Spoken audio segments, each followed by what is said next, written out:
Welcome back, boys and girls, to the third part of this lecture series of oscillations. In this lecture, we're going to discuss equations of SHM.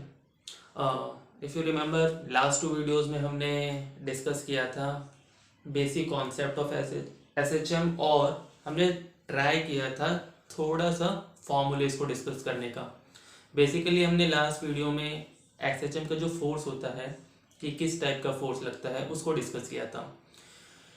अब SHM motion को पढ़ते हुए जो equations use होती हैं पहले हम देखेंगे कि उन तक पहुँचे कैसे, और उसके बाद उन इक्वेशंस में बहुत सारी टर्मिनोलॉजीज आती हैं, बहुत सारे सिंबल्स यूज़ होते हैं, हर एक का मतलब देखना है. तो एक एक करके हम अब SHM की इक्वेशंस डिराइव करेंगे क्योंकि न्यूमेरिकल्स अल्टीमेटली वहीं से सॉल्व होंगे.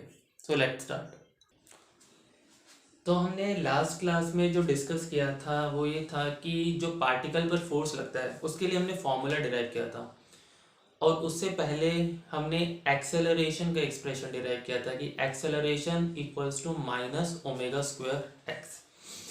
अब हम उसी फॉर्मूले को लेकर आगे चलते हैं. तो सबसे पहले हम एक कोऑर्डिनेट वही हम अपने ड्रॉ करते हैं, और ये हमारा जो ओरिजिन है यही हमारा सेंटर ऑफ ऑसिलेशन कंसीडर होता है.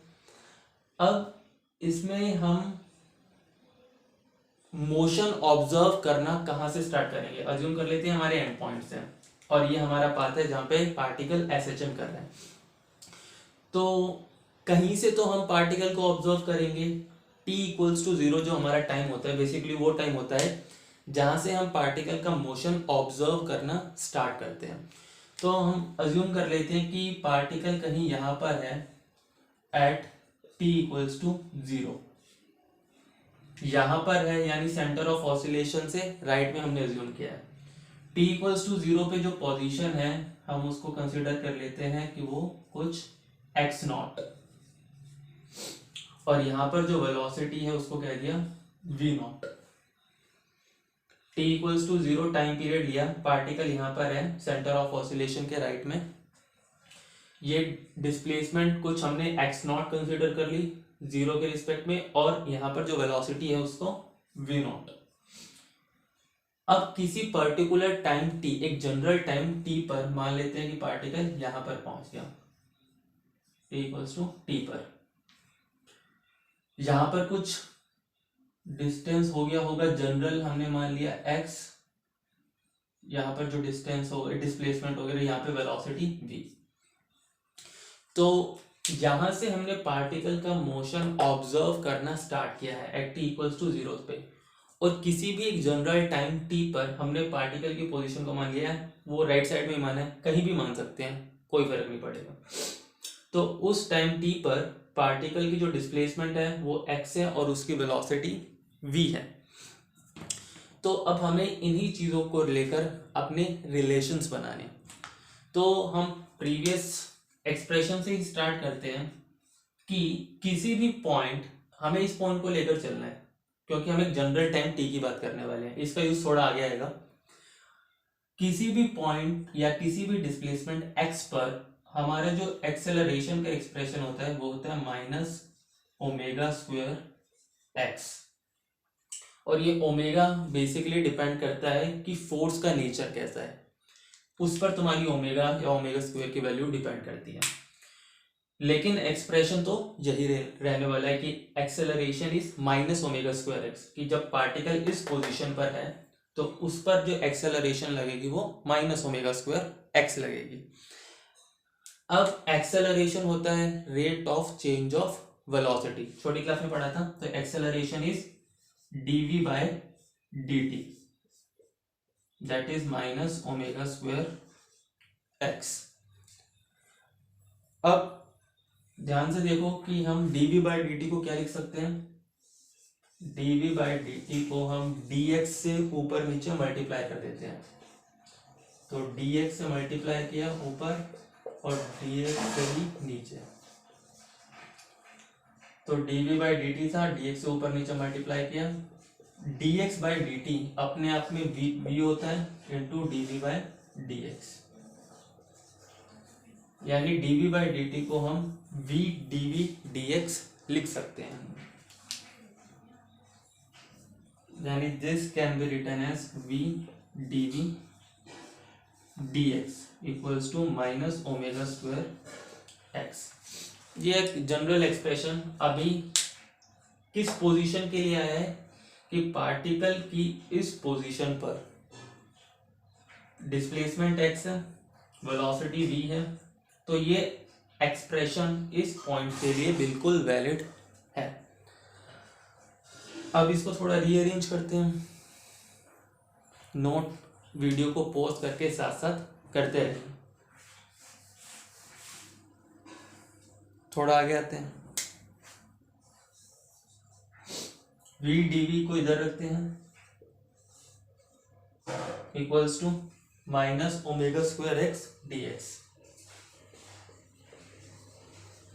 जो हमारा dx था उसको हम राइट साइड में लेंगे। अब क्या करेंगे हम, अब हमें पूरे पाथ के लिए एक्सप्रेशन देखना है, या कहें कि एक टाइम पीरियड के लिए, एक पर्टिकुलर इंस्टेंट के साथ साथ हमें एक टाइम पीरियड की जरूरत है। तो हम देखेंगे कि जब से हमने पार्टिकल के मोशन को ऑब्जर्व करना स्टार्ट किया है यहाँ से, और जब हम देखना चाह रहे हैं, जिस इंस्टेंट पर हम देखना चाह रहे हैं, उस पूरे के दौरान हमारा मोशन कैसा था, तो यहाँ पे हो जाती है एक टर्म इंटीग्रेशन आती है, इंटीग्रेशन v dv। अब वेलोसिटी का इंटीग्रेशन कहाँ से कहाँ तक होगा, v नोट से v तक, v नोट से v तक। और हमारी डिस्प्लेसमेंट, क्योंकि ओमेगा स्क्वायर कांस्टेंट है, वो इंटीग्रेशन के बाहर आएगा, अंदर बचेगा x dx, उसका इंटीग्रेशन कहाँ से होगा, x नॉट से x तक। तो ये इंटीग्रेशन है इंपॉर्टेंट, आई होप इंटीग्रेशन पता होगा। v dv का integration v square by 2, v not से v तक, माइनस ओमेगा स्क्वायर तो कांस्टेंट ही था, x dx का integration x square by 2, x naught से x तक।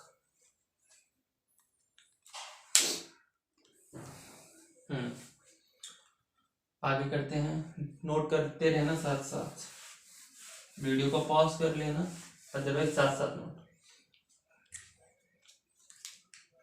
तो अब हम अपनी लिमिट्स पुट करते हैं, और ये नीचे 2 से 2 तो कैंसिल ही हो जाएगा, तो तुम्हारा बचा v square minus v naught square equals to minus omega square x square minus x naught square. और फर्दर इसको लिख सकते हैं v square equals to v naught square को उधर ले जाते हैं, minus omega square x square plus v naught square minus x naught square. अब यहां से हम राइट साइड से ध्यान से देखो क्या करेंगे, हम ओमेगा स्क्वायर जो था इसको हम बाहर निकाल लेंगे, या पूरे में से कॉमन निकाल लेंगे। तो v square comes out to be omega square, बाहर, अंदर बचा minus x square plus v naught square, यहाँ पे भी minus omega square x square plus omega square x naught square, minus x square plus v naught square plus omega square by omega square plus x naught square. ये बन गया बिल्कुल। अब ध्यान से देखो, या फिर इसको और थोड़ा रीअरेंज कर लेते हैं, ओमेगा स्क्वायर एक्स नॉट को इधर, v naught square by omega square plus x naught square, और ये माइनस एक्स को इधर। अब ठीक है, देन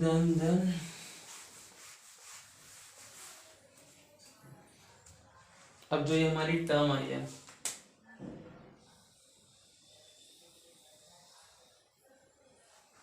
हम v naught square by omega square plus x naught square, अगर ध्यान से देखो तो ये पूरी की पूरी एक कांस्टेंट टर्म है, ओमेगा कांस्टेंट है। और जब हमने मोशन को ऑब्जर्व करना स्टार्ट किया था यानी t इक्वल्स टू 0 पे, तो हमें वेलोसिटी भी पता हो सकती है और उसकी डिस्प्लेसमेंट भी। तो इसको हम एक नाम दे रहे हैं a स्क्वायर, क्योंकि सारी टर्म्स है तो हमने उसको भी a स्क्वायर कहा, और ये अपने आप में एक पॉजिटिव टर्म आएगी क्योंकि सारी स्क्वायर्स हैं। तो यहां से हमारा वी स्क्वायर जो आता है वो हो जाता है ओमेगा स्क्वायर ए स्क्वायर माइनस एक्स स्क्वायर, या फिर बी का जो फॉर्मूला बनता है वो बनता है omega under root a square minus x square.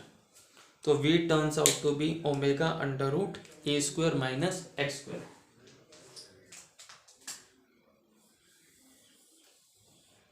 पहला फॉर्मूला इंपॉर्टेंट। यहां से हमें पता क्या चला कि पार्टिकल की किसी भी जनरल पॉइंट v पर x पर वेलोसिटी x की टर्म्स में क्या दी जाएगी, that will be omega under root a square minus x square. ये हमारा पहला एक्सप्रेशन आया है। अभी और भी इक्वेशंस डिराइव होंगी तो इसको ध्यान रखें, नोट करते रहें। तो इस एक्सप्रेशन से हमें पता चल रहा है कि किसी भी पॉइंट x पर पार्टिकल की वेलोसिटी v क्या होगी। उसके लिए हमें क्या क्या पता होना चाहिए, एक ओमेगा पता होना चाहिए जो फोर्स के नेचर पर डिपेंड करते हैं, और a डिपेंड अगर यहाँ से पता चल रहा है तो वो किस पर डिपेंड कर रहा है कि तुम्हारी इनिशियल जब तुमने टाइम ऑब्जर्व करना स्टार्ट किया, मोशन ऑब्जर्व करना स्टार्ट किया, तब क्या क्या वैल्यूज है वेलोसिटी की, डिस्प्लेसमेंट की। अल्टीमेटली ये अपने आप में कांस्टेंट होता है, तो तुम जहां भी इसको ऑब्जर्व करना स्टार्ट करो, जहां स्टार्ट किया कहीं भी स्टार्ट करो, इस a की वैल्यू सेम ही आने वाली है।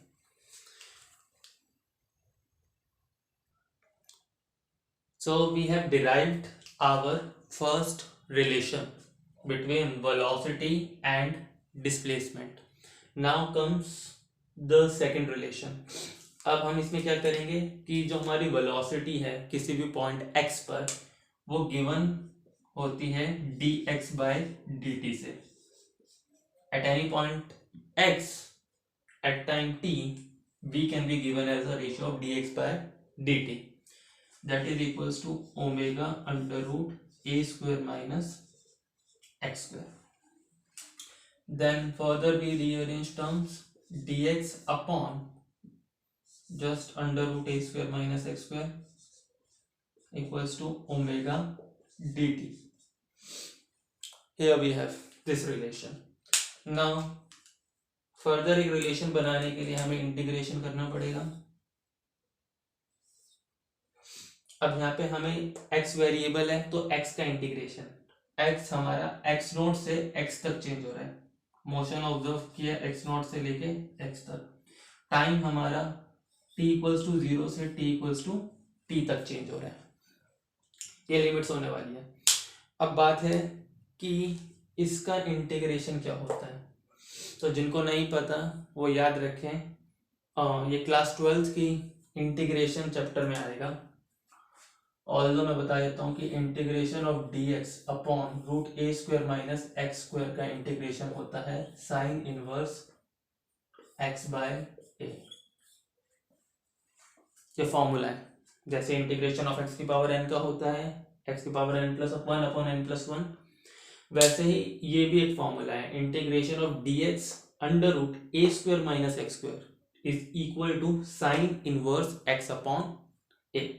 तो उसी फॉर्मूले का हम यूज करते हैं।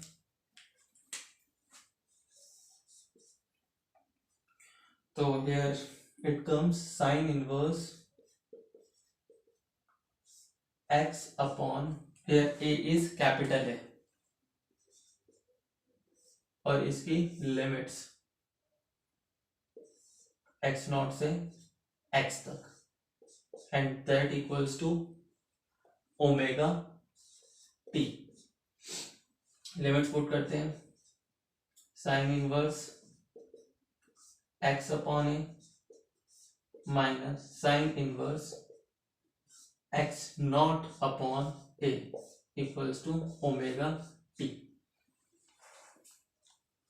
अब ध्यान से देखें तो हमारे पास x naught constant, a constant, तो ऑब्वियसली इनका साइन इनवर्स भी कांस्टेंट। इस टर्म को हम नाम देते हैं डेल्टा।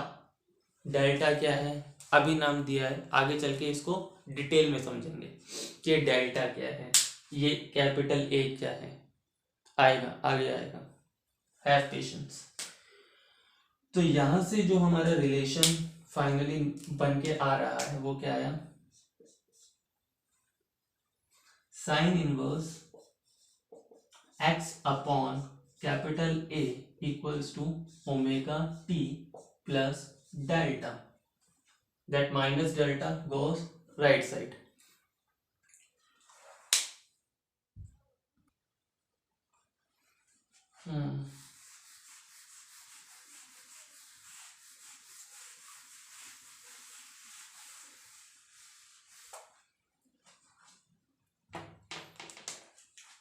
Comes here. तो sine inverse x upon a is omega t plus delta, तो यहां से x अपॉन a आ गया sine omega t plus delta, inverse goes there and become sine, या फिर दोनों तरफ साइन से मल्टीप्लाई किया या साइन फंक्शन ले लिया, सिंपल। तो x is a sin omega t plus delta. Here comes a second relation, very important, much important than first. x equals to a sin omega t plus delta। और अगर मैं इसी relation को differentiate, यही बता देता हूं, इसी रिलेशन को डिफरेंशिएट करूं विद रिस्पेक्ट टू टाइम, तो dx by dt equals to a constant, sine का डिफरेंशिएशन होता है cos omega t plus delta, और ओमेगा टी का फर्दर डिफरेंशिएशन चेन रूल, तो ओमेगा बाहर, तो a omega cos omega t plus delta, और dx by dt is our v, तो v is a omega cos omega t plus delta.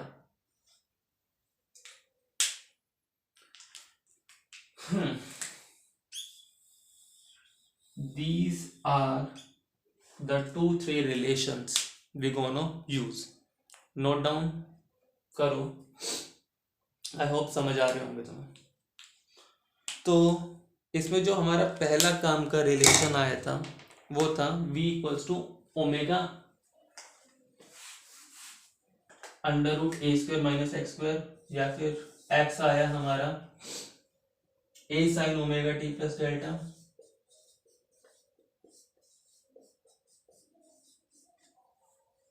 और एक और रिलेशन आया v a omega cos omega t plus delta. ये तीन हमारी equations हैं, very useful in solving the numericals of SHM। समझते हैं इनको, क्या मतलब है इनका, क्या चीज़ें हैं इनके साथ, थोड़ा डिटेल में समझने की कोशिश करते हैं। So we have perfectly derived these 3 equations, below 2 are very useful, यही मोस्टली काम आनी है। अब सीधे न्यूमेरिकल्स पे नहीं आते, थोड़ा टाइम डिवोट करते हैं इन इक्वेशंस को समझने में। तो अगर मैं इक्वेशन लिखता हूँ सेकंड वाली, x equals to a sine omega t plus delta,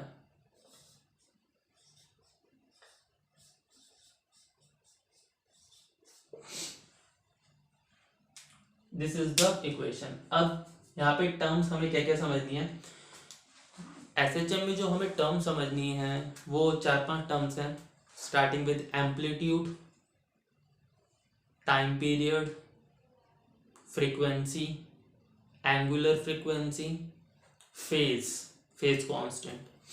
5-6 terms हैं, इनको हमें अच्छे से समझना है। तो x equals to a sine omega t plus delta. अब जिन बच्चों का मैथमेटिकल बैकग्राउंड है उनको पता है ये साइन फंक्शन है, और साइन एक्स की जो मैक्सिमम वैल्यू होती है या जो रेंज होती है वो +1 से -1 से +1 के बीच में होती है। This is the range of sine function, यानी इसके अंदर हम कुछ भी डाल ले ओमेगा टी प्लस डेल्टा की वैल्यू, इसकी मिनिमम वैल्यू -1 आएगी और मैक्सिमम वैल्यू +1, सिर्फ इस टर्म की। तो उसी से हम कह सकते हैं कि जो x की मिनिमम वैल्यू होगी वो -a होगी और maximum value x max plus a। x की मिनिमम वैल्यू -a होगी और x की मैक्सिमम वैल्यू +a। अब x है हमारी डिस्प्लेसमेंट। हम दोबारा अपने कोऑर्डिनेट एक्सिस पर आते हैं।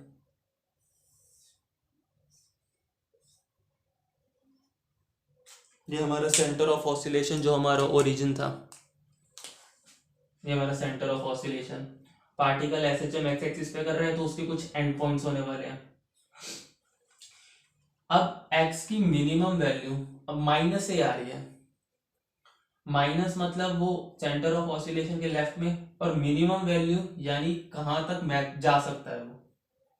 तो जो एंड पॉइंट होंगे उनका जो डिस्टेंस है वो -a होगा, यानी कि जो पार्टिकल एसएचएम परफॉर्म कर रहा है सेंटर ऑफ ऑसिलेशन के दोनों तरफ, वो लेफ्ट में जो मैक्सिमम डिस्टेंस कवर करेगा वो -a होगा, और राइट में जो मैक्सिमम डिस्टेंस कवर करेगा उसकी वैल्यू +a होगी। इसी a को कहते हैं हम एम्पलीट्यूड ऑफ द पार्टिकल।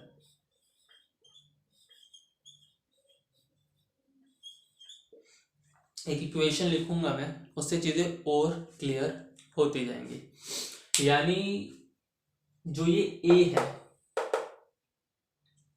ये एम्पलीट्यूड है, ये x डिस्प्लेसमेंट को दिखा रहा है, यानी इस a की यूनिट याद रखना, इसकी SI यूनिट मीटर्स होगी। डिस्टेंस लेंथ की SI यूनिट मीटर्स होती है, तो इस a की SI यूनिट मीटर्स होगी। अगर तुम्हें हर एक टर्म की SI यूनिट पता चल गई तो वैसे भी तुम्हारी चीजें क्लियर हो जाएंगी। तो सबसे पहले हमने बात करी है एम्पलीट्यूड की। तो एम्पलीट्यूड क्या है, डेफिनेशन अगर लिखनी हो एम्पलीट्यूड की तो लिख सकते हो, या लिख लो, मैं बोल रहा हूं।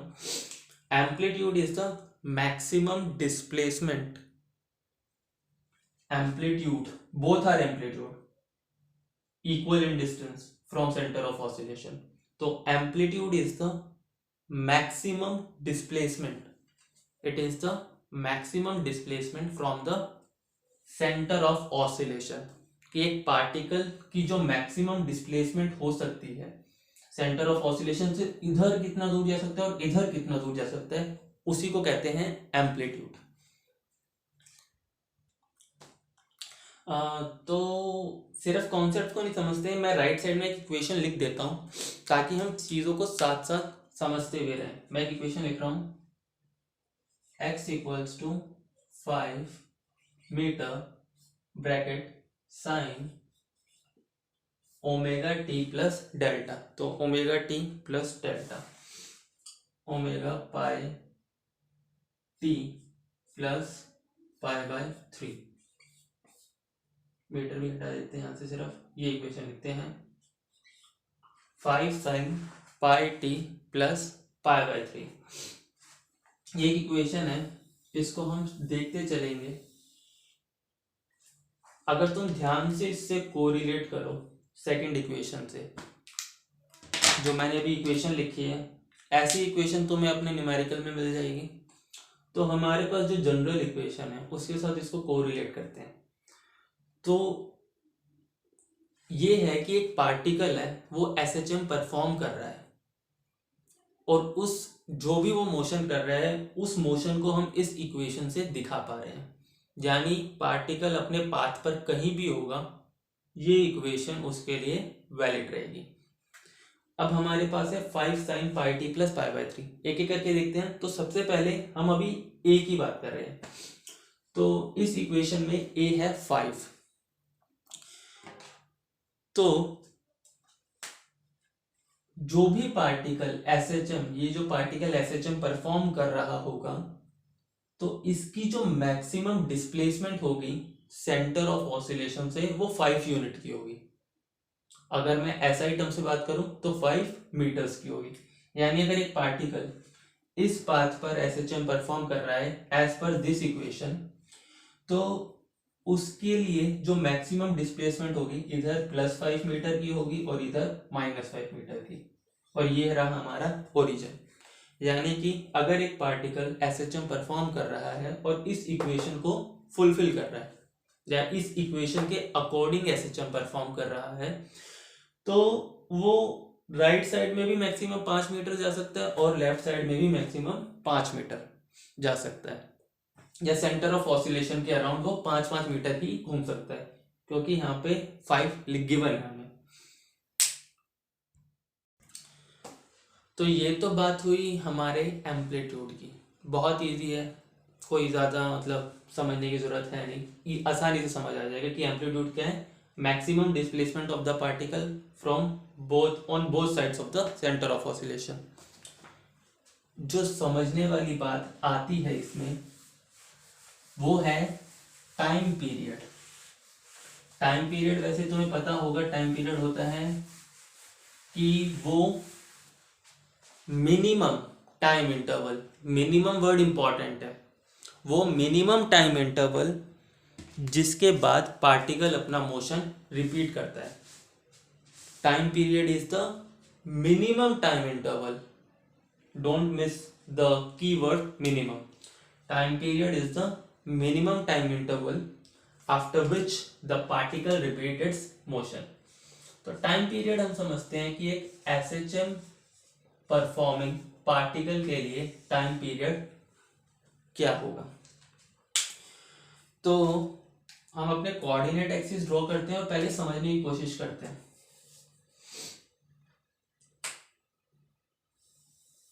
ये हो गया हमारे कोऑर्डिनेट एक्सिस, ये है हमारा सेंटर ऑफ ऑसिलेशन O, ये है हमारे एंड पॉइंट्स -A और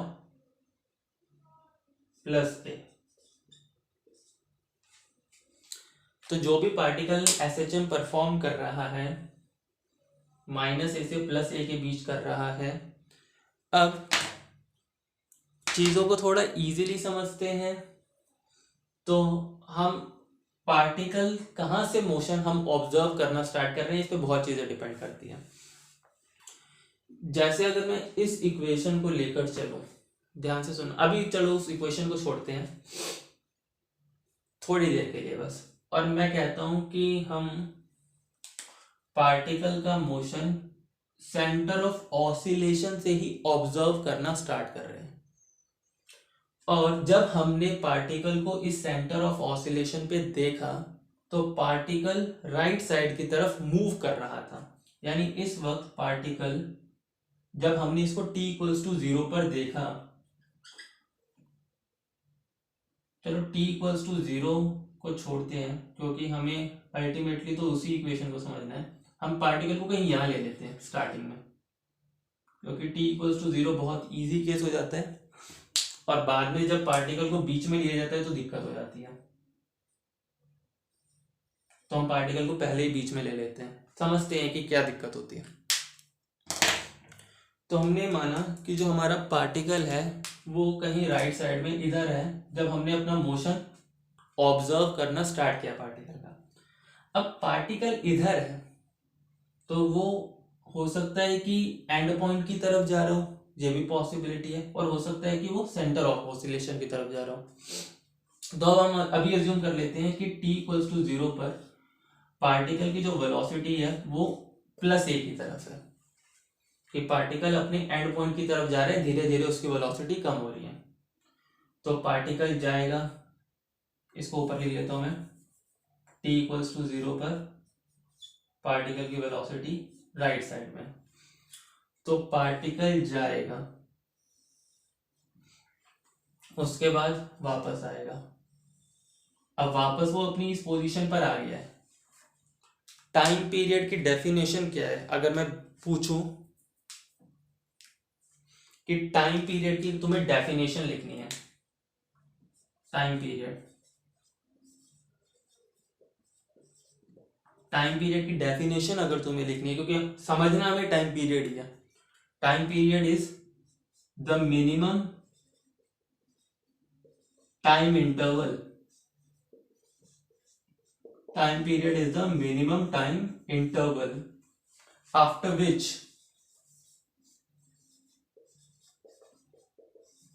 the status of the particle, status of the particle becomes same।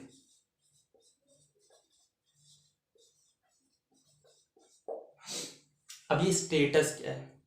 Minimum time interval, मान लो मेरा 2 बज रहे हैं इस वक्त दोपहर के, तो मेरा 2 बजे कुछ स्टेटस है, 2 से 3 बजे के बीच मेरे स्टेटस में कुछ चेंज आए, और 3 बजे मेरा स्टेटस वही हो गया जो 2 बजे था, तो मेरा टाइम पीरियड 1 घंटे का हो गया, क्योंकि 2 बजे भी सेम स्टेटस और 3 बजे भी, 2 से 3 के बीच में मेरा स्टेटस सेम नहीं हुआ। हाँ, अगर ऐसा होता कि 2 बजे के बाद 2:30 बजे मेरा स्टेटस सेम हुआ, 2:30 के बाद 3 बजे सेम हुआ, तो मेरा टाइम पीरियड फिर आधे घंटे का हो जाता। अब बात ये है कि स्टेटस क्या होता है रियल, तुम अपनी प्रैक्टिकल लाइफ में जो तुम स्टेटस यूज करते हो वैसा कुछ नहीं है। यहां पर पार्टिकल के स्टेटस का मतलब है 2 चीजों से। पहला, पार्टिकल की डिस्प्लेसमेंट, और दूसरा पार्टिकल की वेलोसिटी। रिमेंबर, वेलोसिटी में दोनों चीजें आती हैं, मैग्नीट्यूड भी और डायरेक्शन भी। ठीक है, तो टाइम पीरियड क्या है? वो मिनिमम टाइम इंटरवल, कि कम से कम पार्टिकल कितना टाइम लगे कि वो अपना स्टेटस पहले वाला कर ले। कम से कम कितना टाइम लगे कि पार्टिकल अपना स्टेटस पहले वाला कर ले। तो दोबारा आते हैं इधर, हमने स्टार्ट किया कि पार्टिकल यहां पर है इनिशियली, तो उसकी जो इस वक्त पार्टिकल का जो स्टेटस है कि उसकी डिस्प्लेसमेंट ये है x, कुछ भी है, इस वक्त पार्टिकल की डिस्प्लेसमेंट x थी और पार्टिकल की वेलोसिटी v थी राइट की डायरेक्शन में। इस वक्त पार्टिकल की डिस्प्लेसमेंट x थी और वेलोसिटी v मानी थी हमने, जो राइट की डायरेक्शन में थी, राइट डायरेक्शन में थी, यानी पॉजिटिव थी सिंपल शब्दों में। उसके बाद पार्टिकल यहां तक गया, स्टेटस लगातार चेंज हो रहा है, लगातार चेंज हो रहा है, एंड पॉइंट तक गया, वापस आ रहा है, आ रहा है, स्टेटस लगातार चेंज हो रहा है पार्टिकल का, और फिर वापस इसके पास आएगा, तो वापस आया उसी पोजीशन पे, सेम डिस्प्लेसमेंट अटेन कर ली। तो क्या पार्टिकल का स्टेटस यहाँ पे सेम हुआ? चलो डिस्प्लेसमेंट तो सेम हो गई, वापस आते ही इधर वापस भी तो सेम वहीं पे आएगा आते हुए, चलो डिस्प्लेसमेंट सेम हो गई। क्या पार्टिकल की वेलोसिटी सेम है? इस पॉइंट पर वेलोसिटी में 2 चीजें आती हैं, मैग्नीट्यूड और डायरेक्शन। हाँ, पार्टिकल की इस पॉइंट पर वेलोसिटी v ही होगी, मैग्नीट्यूड, लेकिन अब पार्टिकल की जो वेलोसिटी की डायरेक्शन है इधर, वो लेफ्ट साइड में होगी। यही चीज समझने की है कि डिस्प्लेसमेंट तो वापस आते हुए इस पॉइंट पर सेम हो गई, चलो ठीक है, सेंटर ऑफ ऑसिलेशन से पहले भी इतनी दूरी पर था, बाद में भी इतनी दूरी पर हो गया, लेकिन वेलोसिटी चेंज हो गई। और वेलोसिटी में भी क्या चेंज हुआ? मैग्नीट्यूड सेम रहा, वापस आते हुए इतनी वेलोसिटी मिल जाएगी उसको, लेकिन अब डायरेक्शन बदल गई वेलोसिटी की। तो यानी कि पार्टिकल का स्टेटस सेम नहीं हुआ है अभी तक। जो स्टेटस पार्टिकल का यहां था वो अब तक उसको दोबारा नहीं मिला है, तो अब होगा क्या? पार्टिकल यहां तक जाएगा जाएगा जाएगा, ये दूसरा एंड पॉइंट आया, फिर वापस आएगा आएगा आएगा आएगा, और जब यहां पर आ जाएगा, अब पार्टिकल की डिस्प्लेसमेंट भी पहले वाली ही है, उसकी वेलोसिटी भी पहले वाली है, और वेलोसिटी की डायरेक्शन भी पहले वाली है। तो अब जाके पार्टिकल का जो स्टेटस है, स्टेटस वो पहले वाला होगा, और इस दौरान जो टाइम लगेगा उसको कहते हैं टाइम पीरियड। दोबारा समझने, इसको थोड़ा दिमाग शांत करके इसको समझने की कोशिश करना कि टाइम पीरियड है क्या। टाइम पीरियड वो मिनिमम टाइम इंटरवल है जिसके बाद पार्टिकल अपना स्टेटस रिपीट करता है। स्टेटस में दो चीजें आती हैं, डिस्प्लेसमेंट और वेलोसिटी, और वेलोसिटी में भी डायरेक्शन इज मोस्ट इंपॉर्टेंट। तो अभी टाइम पीरियड अभी हमने कॉन्सेप्चुअल समझा, दो वर्ड्स इसमें इंपॉर्टेंट है, एक मिनिमम और दूसरा जो स्टेटस है उसमें डिस्प्लेसमेंट भी है और वेलोसिटी भी। अब इसी कॉन्सेप्ट को लेकर हम मैथमेटिक्स पर आते हैं। जो हमारी तीन इक्वेशंस हैं उनका यूज करते हैं और हम एक टाइम पीरियड डिराइव करने की कोशिश करते हैं।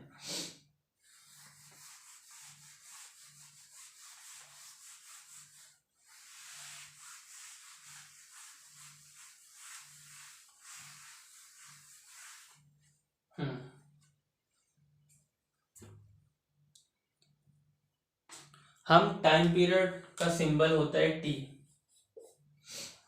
तो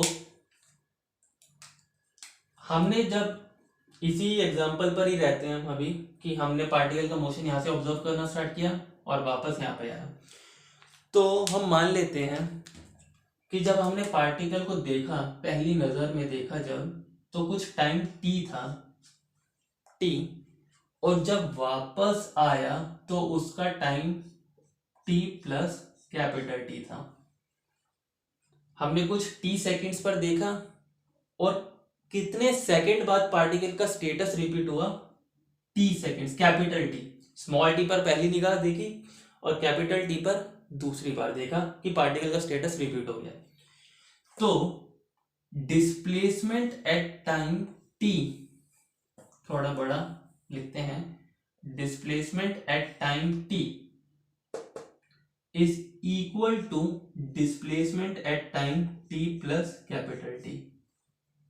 यही है पहला स्टेटस।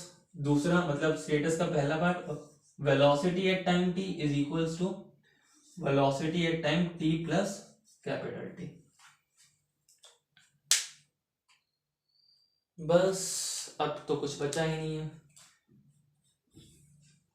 तो डिस्प्लेसमेंट एट टाइम टी कितनी है? डिस्प्लेसमेंट का formula a sine omega t plus delta.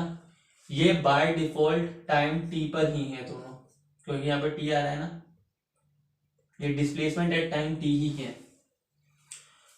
तो displacement at time t is a sine omega t plus delta, और displacement at time t plus capital t is a sine omega, अब t की जगह आ जाएगा t plus capital T plus delta. Displacement at time t is a sin omega t plus delta, and displacement at time this t plus capital T is omega t plus t आ जाएगा। याद रखना कि हमारा जो time period है वो ये है, हमें सिर्फ इस कैपिटल टी की वैल्यू निकालनी है कि कितनी देर बाद रिपीट होगा। तो अब इस ए से तो ये कैंसिल हो गया, चलिए बहुत बढ़िया। अब क्या करते हैं, ओमेगा टी प्लस डेल्टा, और यहाँ पे है omega t plus capital T. अब साइन, ये भी साइन का एक फंक्शन है साइन एक्स, ये भी साइन का एक फंक्शन है वाई, और हमारा जो वाई है वो बड़ा है ऑब्वियसली एक्स से, और दोनों की वैल्यू बराबर है, यानी sine x is equals to sine y, और दोनों x और y अलग अलग है और हमारा y बड़ा है क्योंकि हमारा टाइम ऐड हो रहा है। तो y और x के बीच क्या रिलेशन होता है, ये भी मैथमेटिकल पार्ट है। y is x plus 2n pi, ये याद रखो, काम का रिलेशन है। जब भी sine, and this relation is also valid for cosine. अभी यहाँ पे कोस आने वाला है, तो ये पर्टिकुलर रिलेशन कॉस के लिए भी उतना ही वैलिड है, चाहे साइन एक्स और साइन वाई बराबर हो, चाहे कोस एक्स या कोस वाई बराबर हो। तो उन एक्स और वाई के बीच का क्या रिलेशन होता है, ऑब्वियसली अगर y बड़ा है तो y is equals to x plus 2n pi, where small n is integers. तो यहां पर हमारा omega t plus delta plus 2n pi will be equal to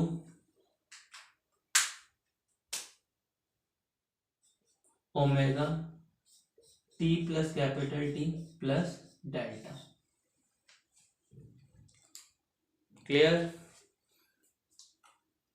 जहां से कुछ चीजें कैंसिल हो जाएंगी, तो कैंसिल क्या क्या हो जाएगा हमारा, ओमेगा टी और डेल्टा सीधा सीधा कैंसिल हो रहा है। ओमेगा टी जब अंदर मल्टीप्लाई होगा तो ये भी कैंसिल हो जाएगा इस पूरी टर्म से, और 2n पाई आ जाएगा हमारा ओमेगा कैपिटल टी। अभी हम इसको रब करते हैं ऊपर से, इसको वीडियो पॉज करो और नोट डाउन करो।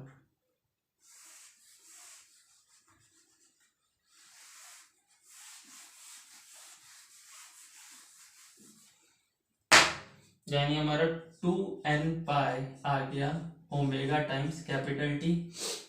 हमारा एक वर्ड आया था मिनिमम, कि time period is the minimum time. तो n की वैल्यू अगर हमें मिनिमम लेनी है और पॉजिटिव लेनी है, तो या तो 0 तो नहीं ले सकते, क्योंकि फिर तो t और t में कुछ फर्क ही नहीं बचेगा, स्मॉल t ये इसी के बराबर हो जाएगा अगर 0 आया तो हमें minimum value integer, positive integer लेनी है तो 1 होगी। तो यहाँ पर हम n की वैल्यू लेंगे 1, क्योंकि हमें मिनिमम टाइम इंटरवल निकालना है। तो n की वैल्यू हो जाएगी 1, तो हमारा जो कैपिटल T आ जाएगा वो आ जाएगा 2 pi by omega, 2 pi by omega. और अगर तुम्हें याद हो तो लास्ट वीडियो में मैंने तुम्हें ओमेगा का फॉर्मूला भी बताया था। हमारा ये फॉर्मूला बना था m omega square is k, तो ओमेगा आ गया था under root k by m। तो उस ओमेगा को अगर मैं यहाँ पुट करूँ तो टाइम पीरियड का एक और फॉर्मूला बनता है 2 pi under root m by k।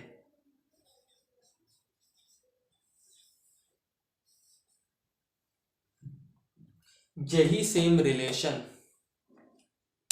हमें इधर से भी मिलेगा, वो भी एक बार शॉर्ट में बता देता हूँ। a omega cos omega t plus delta बराबर हो जाएगा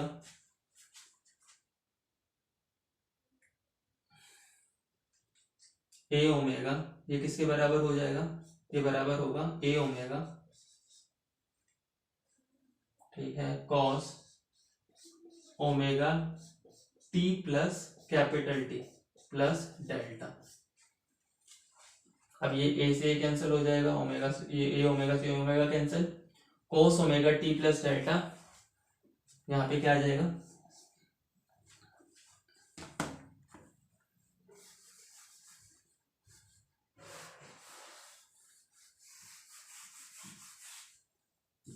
यहाँ पे आ जाएगा cos omega t plus delta is equal to cos omega t plus capital T plus delta.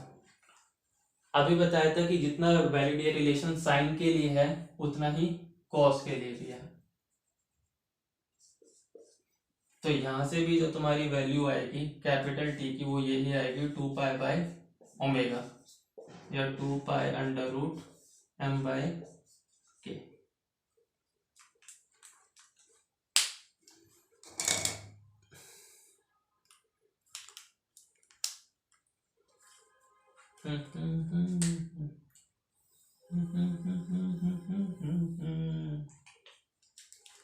तो टाइम पीरियड जो आ गया उसका फॉर्मूला आ गया 2π√m/k।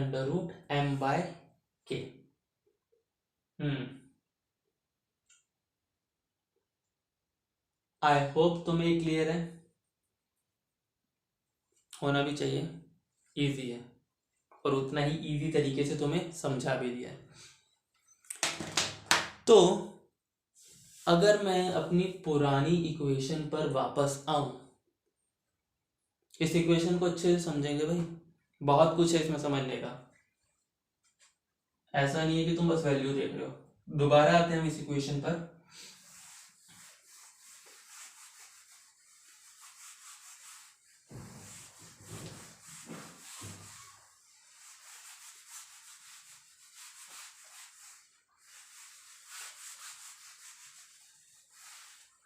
हाँ, अपनी फॉर्मूले की लिस्ट को थोड़ा लंबा करते हैं। एक और फॉर्मूला बन के हमें टाइम पीरियड का 2π/ω या फिर 2π√m/k।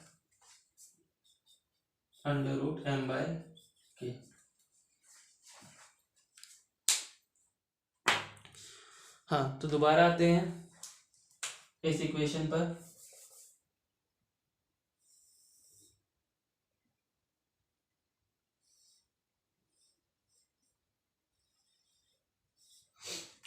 तो अभी तक हमें, अगर हम इसको ऊपर वाली इक्वेशन से कंपेयर करते हैं, इक्वेशन 2 से, तो हमें पता चलता है कि इस इक्वेशन में a की वैल्यू है 5 और sign omega t plus delta, omega की वैल्यू है पाई। अब ये ओमेगा है क्या, अभी उस पर नहीं आते हैं। अभी हमें इस ओमेगा का यूज बस इस फॉर्मूले में करना है और देखते हैं हमें मिलता क्या है। तो इस a = 5 से तो हमें पता चल रहा है कि जो पार्टिकल के एंड पॉइंट्स है वो सेंटर ऑफ ऑसिलेशन से 5 मीटर की या 5 यूनिट की दूरी पर है, +5 और -5।